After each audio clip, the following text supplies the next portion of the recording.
तरह से परिवार जो है, परिवार के साथ के जो लोग हैं वो शोकाकुल हैं। इस वक्त एक बड़ी खबर दक्षिण कश्मीर से आ रही है। दक्षिण कश्मीर के शोपिया और पंपोर में चल रही मुठभेड़ में 7 आतंकी मारे गए हैं।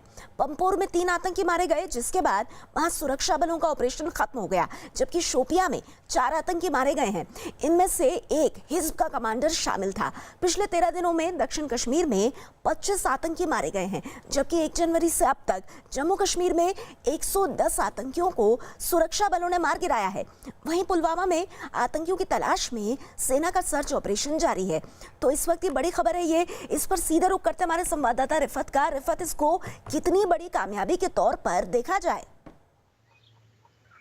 हाँ, देखिए नेहा, सबसे पहले मैं आपको इन्फॉर्मेशन दूं कि जो शोपियां में एनकाउंटर जारी था वो कल से जारी था, कल दोपहर से। उसमें अभी तक इन्फॉर्मेशन जो आ रही है 5 मिलिटेंट मारे गए हैं, और साथ ही जो पापोर में कल यानी परसों रात को जो शुरू हुआ था एनकाउंटर, उसमें 3 मिलिटेंट मारे गए। हालांकि पापोर वाला ऑपरेशन जो है वो खत्म हो चुका है, लेकिन शोपियां वाला ऑपरेशन जो है वो जारी है। तो अभी तक कुल मिला के 1 जनवरी से लेके अभी तक कश्मीर घाटी में 102 मिलिटेंट मारे गए हैं, क्योंकि इससे पहले जो थे 94 मिलिटेंट मारे गए थे। अब कल दिन से लेके आज अभी तक 8 मिलिटेंट मारे गए, तो कुल मिला के 102 मिलिटेंट जो है कश्मीर वादी में मारे गए हैं। और जम्मू में जो है पहले ही 8 मिलिटेंट मारे जा चुके थे। तो ये कहा जा सकता है कि 110 के करीब जो है, 111 के करीब जो है मिलिटेंट जम्मू कश्मीर में मारे गए हैं 1 जनवरी से लेकर अब तक। लगातार एंटी मिलिटेंसी ऑपरेशन जो है साउथ कश्मीर में जारी हैं। और जो अभी शोपियां के बारे में डिटेल्स हैं वो अभी और आनी है कि उसमें क्या कोई कमांडर मारा गया है। लेकिन जो कल पापोर में मिलिटेंट मारा गया था वो बताया जा रहा है कि HM का डिस्ट्रिक्ट कमांडर था।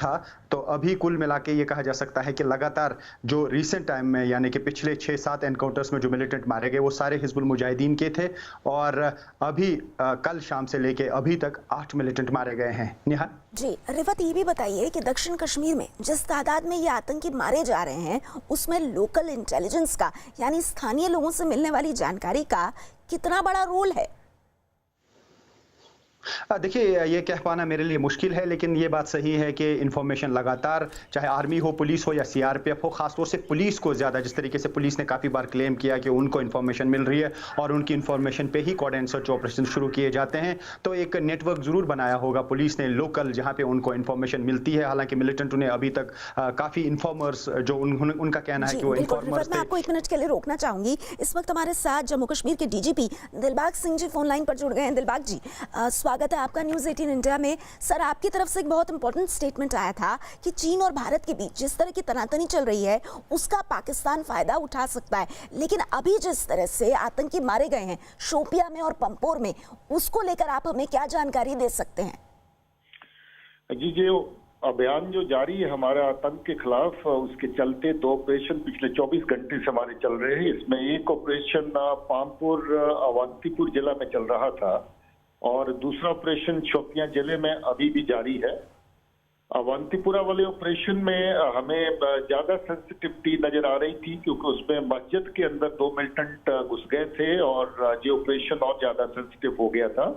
मगर जो मुझे ये कहते हुए खुशी है कि वहां पर डिस्ट्रिक्ट SP और आर्मी के और CRP के बाकी ऑफिसर्स मिल करके ग्राउंड के ऊपर तमाम ये तैयारी में रहे कि किसी भी तरह का नुकसान मस्जिद को ना पहुंचे। कई बार आतंकी खुद ही मस्जिद को नुकसान पहुंचा देते ताकि सिक्योरिटी फोर्सेस उसमें बदनाम हो।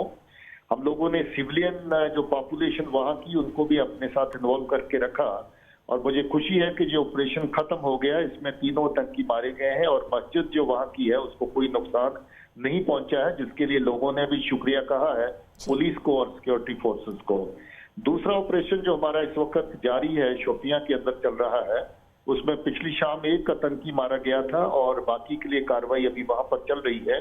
अभी इस वक्त सर्च ऑपरेशन पूरे एरिया के अंदर जहां मिलिटेंट की हाइडआउट है वहां पर चल रहा है।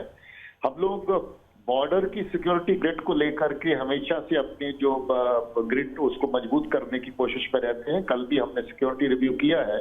पाकिस्तान की मसलसल ये कोशिश रहती लगातार कि वहां से ज्यादा आतंकी इस तरह क्वेश्चन कर सके, और हमारी कोशिश रहती है कि हम किसी भी तरह की उनकी जो ऐसी नापाक हरकत है उसको नाकाम करें। सर, एक क्लैरिफिकेशन मैं आपसे चाहूंगी, अगर आप दे पाए हमें। जो जानकारी हमारे पास है उसके मुताबिक शोपिया में 4 आतंकवादी मारे गए हैं एनकाउंटर में, जिसमें कि एक हिज्ब का कमांडर भी है। क्या ये जानकारी सही है या इसमें आप कुछ करेक्शन करना चाहेंगे सर? मैं उसकी कंफर्मेशन कुछ अरसे के बाद कर पाऊंगा, क्योंकि अभी फील्ड ऑपरेशन इस वक्त जारी है और जब तक कंफर्म्ड इतला वहां से नहीं आती है उसको शेयर कर लेना मुमकिन नहीं है। अभी हम उसके लिए इंतजार करेंगे। एक तंकी कल मारा गया था, 4 तंकी बाकी और होने की खबर जिसके ऊपर हम काम कर रहे हैं पिछली रात से, उसके ऊपर ऑपरेशन जारी है। फर्दर कंसल्टेशन इसकी थोड़ा वक्त के बाद करेंगे। बहुत बहुत शुक्रिया आपका सर इस जानकारी के लिए।